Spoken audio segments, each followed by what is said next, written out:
Hi there, guys. Welcome to all of you on tech टकाटक टिक टकाटक tech Takatak.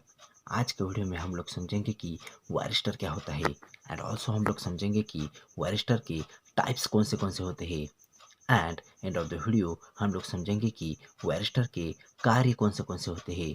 So let's begin. So now सबसे पहले यहाँ पर हम समझते हैं कि वायरिस्टर क्या होता है।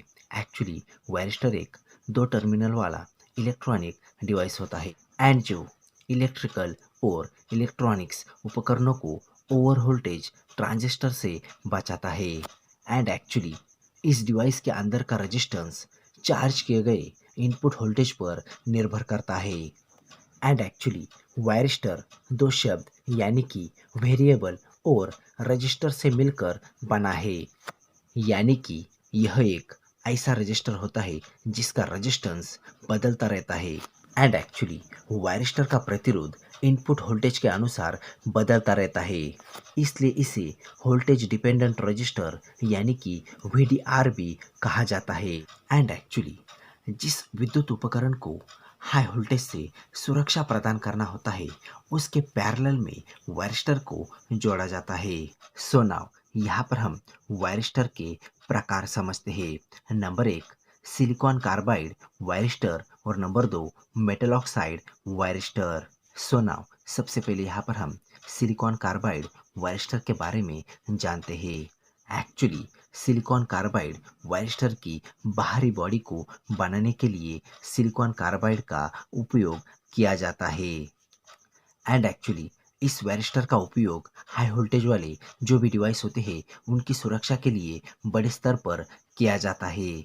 बट इस वायरिस्टर में एक कमी यह है कि जब इसे इलेक्ट्रिक सर्किट में जोड़ा जाता है तब यह बहुत ही ज़्यादा इलेक्ट्रिक करंट खींचता है और इससे ज़्यादा गर्म एनर्जी उत्पन्न हो जाती है और वायरिस्टर गर्म हो जाता है जिससे बहुत ज़्यादा इलेक्ट्रिक एनर्जी का नुकसान हो जाता है।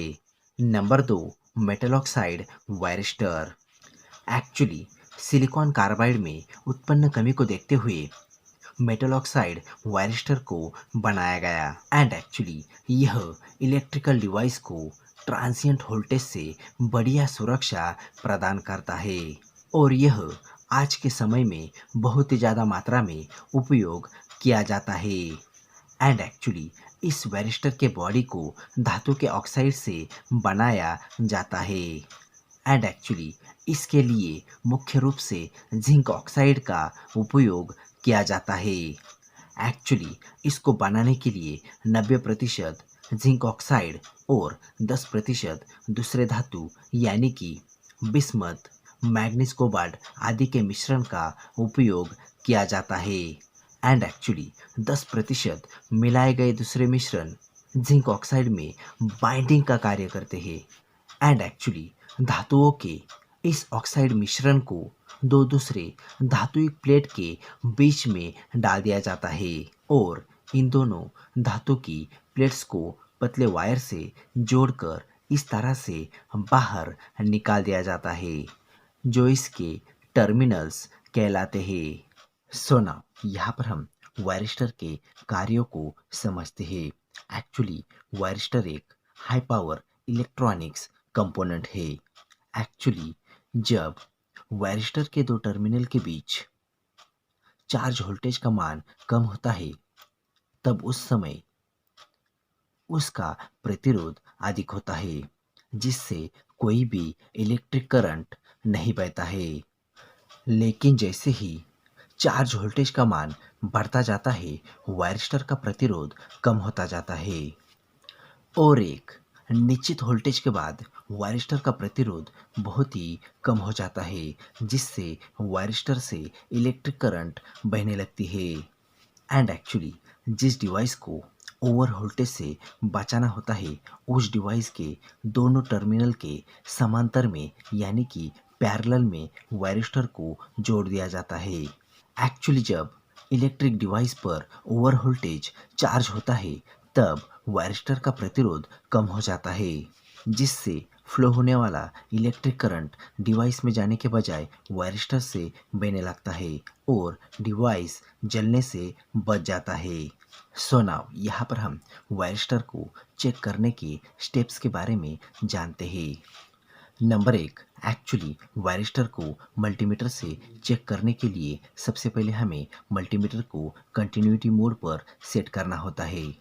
उसके बाद यहाँ पर मल्टीमीटर की दोनों प्रोब को वायरिस्टर के दोनों टर्मिनल पर पैरेलल में लगा दे। अब यहाँ पर अगर आपका वायरिस्टर ठीक होगा तो मल्टीमीटर में कोई भी आवाज़ नहीं आएगी, और यहाँ पर अगर आपका वायरिस्टर खराब होगा तो बीप की आवाज़ आएगी। सेकंड स्टेप, वायरिस्टर को मल्टीमीटर से चेक करने के लिए सबसे पहले हमें मल्टीमीटर को ओम के या फिर रेजिस्टेंस के सिंबल पर सेट करना होगा। अब यहाँ पर मल्टीमीटर की दोनों प्रोब को वायरिस्टर के दोनों टर्मिनल पर पैरेलल में लगा दे। अब यहाँ पर मल्टीमीटर में ओएल आ रहा है तो यह ओपन है, या फिर रेजिस्टेंस की कुछ वैल्यू आ रही है तो वैल्यू मेगा ओम या फिर के ओम में आती है, इससे कम नहीं आएगी। इसका मतलब कि यह एक नॉर्मल सर्किट की तरह काम कर रहा है। और यहाँ पर अगर ये शॉर्ट है या फिर खराब है तो मल्टीमीटर में 0 ओम दिखाएगा। सो नाउ यहाँ पर हम वायरिस्टर के फायदों के बारे में जानते हैं। नंबर एक, यह उच्च वोल्टेज में भी सुरक्षा प्रदान करता है। और नंबर दो, यह पोलराइज नहीं होता है।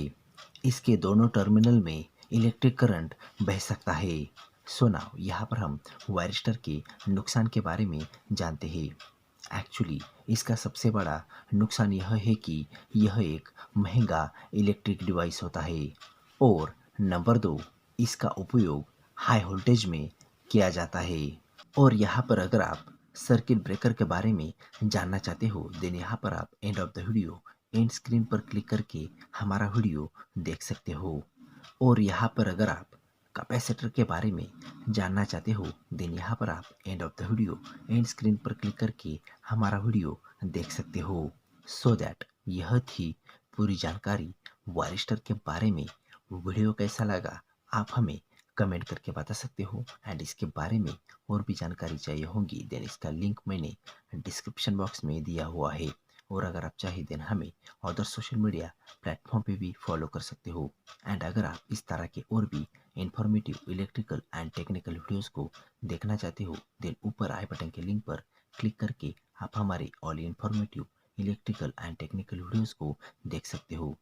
सो दैट इस वीडियो को आप ज़्यादा से ज़्यादा शेयर करें ताकि इससे और भी लोगों का फायदा हो सके। एंड लाइक एंड सब्सक्राइब करना ना भूलें क्योंकि इससे हमें मोटिवेशन मिलता है। And most important, hit that bell icon ताकि इससे हमारी आगे आने वाली वीडियोस की नोटिफिकेशंस आपको सबसे पहले मिल सके। So that thanks for joining me, stay tuned with me on tech Takatak. Bye bye.